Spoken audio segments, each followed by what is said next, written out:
My friends, if you haven't heard about Anchor, it's the easiest way to make a podcast. Let me explain a little.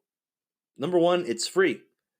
Two, there's creation tools that allow you to record and edit your podcast right from your phone or your computer.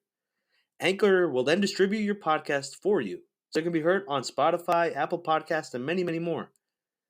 You can make money from your podcast with no minimum listenership. It's everything you've ever been looking for to make a podcast in one place. Go ahead and download the free Anchor app or go to anchor.fm to get started.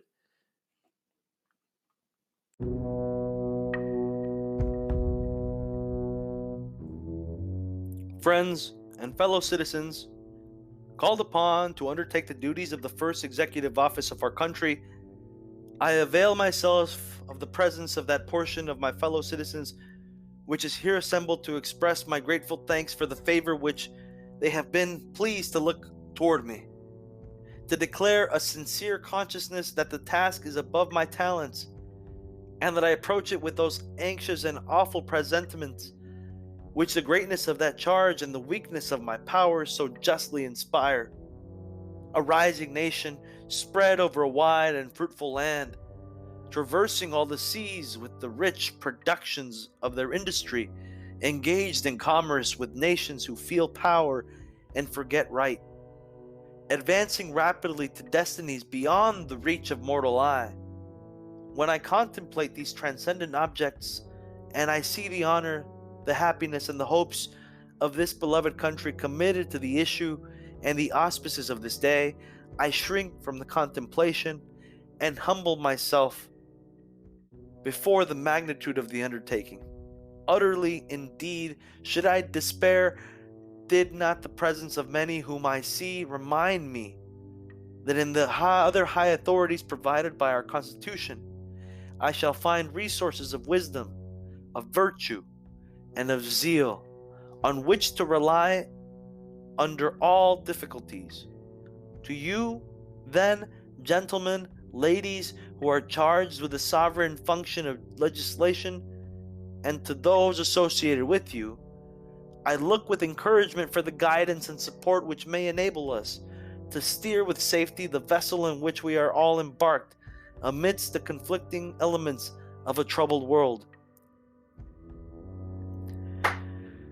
During the contest of opinion through which we have passed, the animation of discussions and of exertions has sometimes worn an aspect which might impose on strangers unused to think freely and to speak and to write what they think.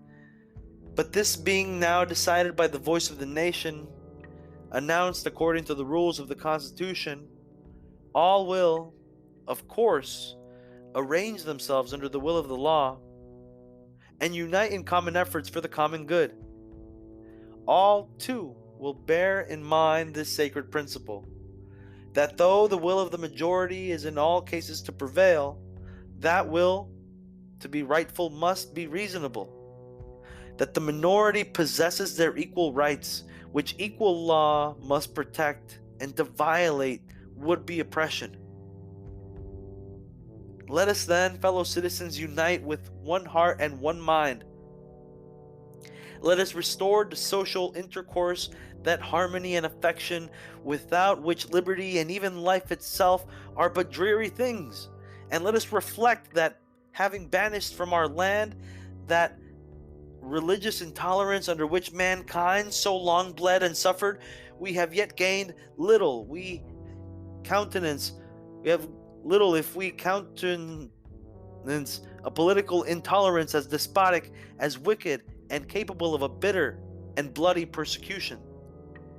During the throes and convulsions of the ancient world, during the agonizing spasms of infuriated man, seeking through blood and slaughter his long-lost liberty, it was not wonderful that the agitation of the billows should reach even this distant and peaceful shore, that this should be more felt and feared by some and less by others, and should divide opinions as to measures of safety.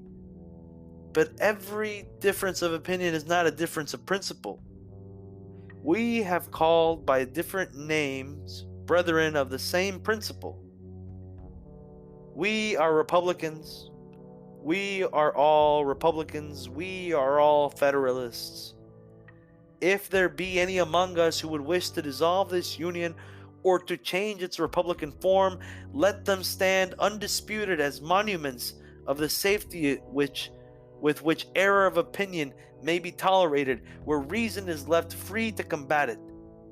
I know, indeed, that some men fear that a Republican government cannot be strong, that this government is not strong enough.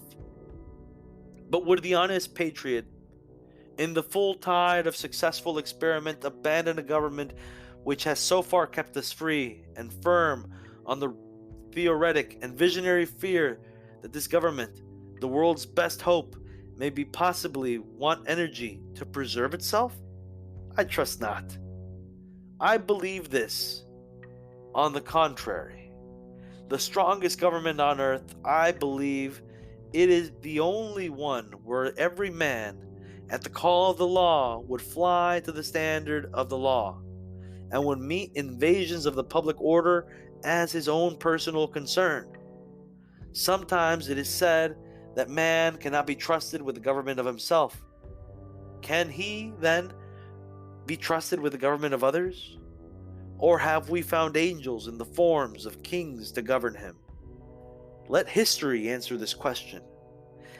Let us, then, with courage and confidence, pursue our federal and republican principles, our attachment to union and representative government, kindly separated by nature and a wide ocean from the exterminating havoc of one quarter of the globe, too high-minded to endure the degradations of the others, possessing a chosen country, with room enough for our descendants to the thousandth and thousandth generation, entertaining a due sense of our equal right to the use of our own faculties, to the acquisitions of our own industry, to honor and confidence from our fellow citizens, resulting not from birth, but from our actions and their sense of them. Enlightened by a benign religion, professed in deed and practiced in various forms, yet all of them inculcating honesty, truth, temperance, gratitude, and the love of man, acknowledging and adoring an overruling providence, which by all of its dispensations proves that it delights in the happiness of man here and his greater happiness hereafter. With all these blessings, what more is necessary to make us happy and a prosperous people? Still, one thing more, fellow citizens: a wise and frugal government, which shall restrain men from injuring one another, shall leave them otherwise free to regulate their own pursuits of industry and improvement, and shall not take from the mouth of labor the bread it has earned. This is a sum of good government, and this is necessary to close the circle of our felicities. About to enter, fellow citizen, on the exercise of duties which comprehend everything dear and valuable to you, it is proper you understand what I deem the essential principles of our government, and consequently those which ought to shape its administration. I shall compress them within the narrowest compass they will bear, stating the general principle, but not all its limitations. Equal and exact justice to all men, of whatever state or persuasion, religious or political, peace, commerce, and honest friendship with all nations, entangling alliances with none. The support of the state government is in all their rights, as the most competent administrations for our domestic concerns and the surest bulwarks against anti-republican tendencies, the preservation of the general government in its whole constitutional vigor, as a sheet anchor of our peace at home and safety abroad, a jealous care of the right of election by the people, a mild and safe corrective of abuses which are lopped by the sword of a revolution where peaceable remedies are unprovided, absolute acquiescence in the decisions of the majority, the vital principle of republics, from which is no appeal but to force, the vital, principal, and immediate parent of despotism, a well-disciplined militia, our best reliance in peace, and for the first moments of war, till regulars may relieve them, the supremacy of the civil over the military authority, economy in the public expense, that labor may be lightly burthened, the honest payment of our debts, and sacred preservation of the public faith, encouragement of agriculture and of commerce as its handmaid, the diffusion of information and arraignment of all abuses at the bar of the public reason, freedom of religion, freedom of the press, and freedom of person under the protection of the habeas corpus, and trial by juries impartially selected.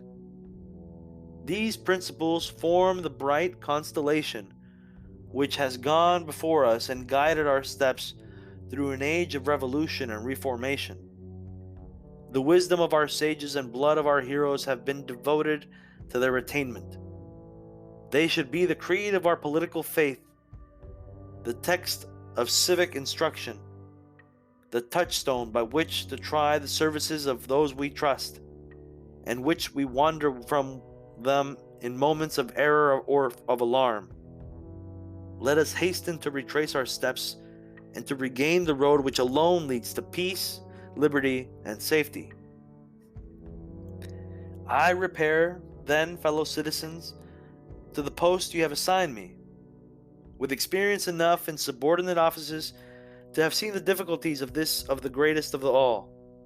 I have learnt to expect it will rarely fall to the lot of imperfect men to retire from the station with the reputation and the favor which bring him into it, without pretensions to so that high confidence you respond in our first and greatest revolutionary character, whose preeminent services had entitled him to the first place in his country's love and destined for him the fairest page in the volume of faithful history.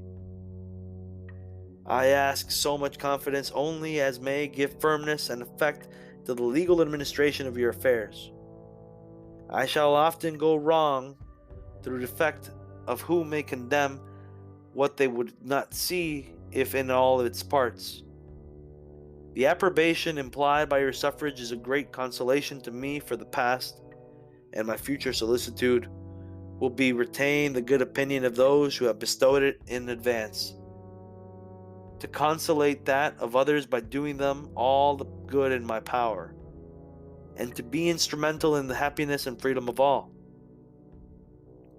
Relying, then, on the patronage of your goodwill, I advance with obedience to the work, ready to retire from it whenever you become sensible how much better choice it is in your power to make. And may that infinite power which rules the destinies of the universe lead our counsels to what is best, and give them a favorable issue for your peace and prosperity. Thank you so much.